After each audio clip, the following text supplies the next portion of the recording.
Hey guys, it's Tamara. Thank you so much for coming back to my channel. Welcome back. I figured that I would just do a brief video about enmeshment for today's topic.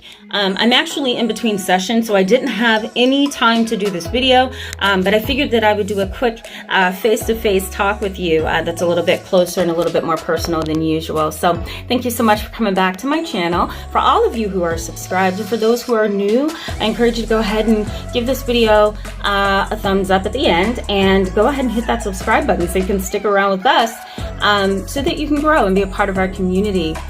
Today I want to talk a little bit about enmeshment. All right, it's an important conversation. So what is enmeshment within a family? Enmeshment is basically the idea that, you know, within your family there's no clear boundaries. There's a blurring of boundaries. There's a blurring of expectations, and you know, the boundaries tend to be rather unclear and fluid, right? They're kind of fluid. They're flexible.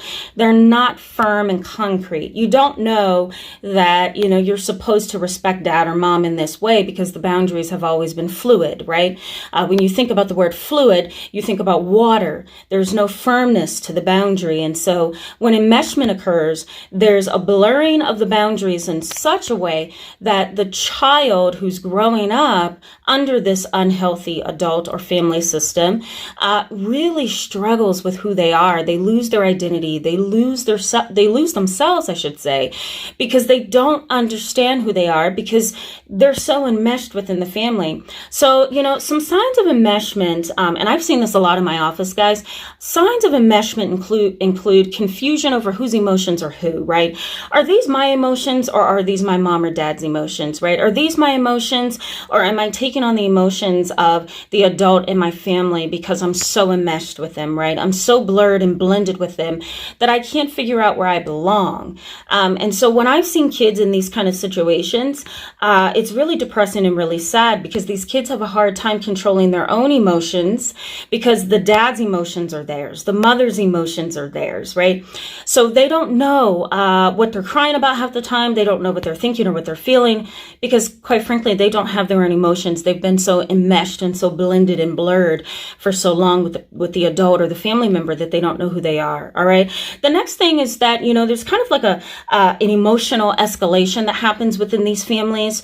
And when somebody in the family emotionally or psychologically escalates to a place of instability, the child or the adult child ends up doing the same thing, right? If mom ends up in the hospital sick, you're going to end up in the hospital sick, right? If dad ends up in a brawl or a fight, you're probably going to feel the same level of hostility and anger and resentment because, again, you don't have your own emotions. You know, you have that other parent's emotions, right? So that is just really sick and sometimes really complicated to tease apart for therapists who are family therapists. It gets really complicated. The next is that you can't, you know, have the freedom, or you don't feel that you have the freedom to share your own needs, your wants, your desires, because quite frankly, you don't want to disappoint the other parent. Again, you're fused, right? You're so together all of the time that you don't know how to express your own emotion.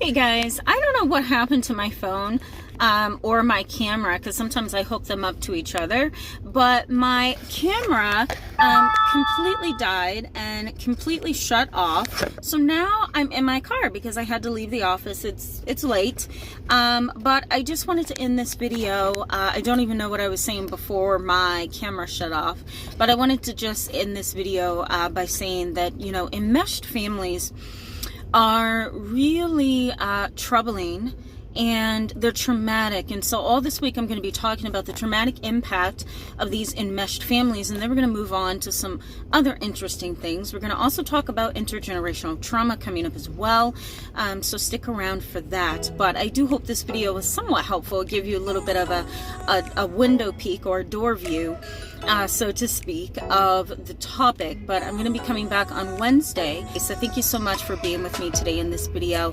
Please give it a thumbs up if it was helpful to you, and share it with somebody who may find it useful. I'll see you guys on Wednesday. Bye.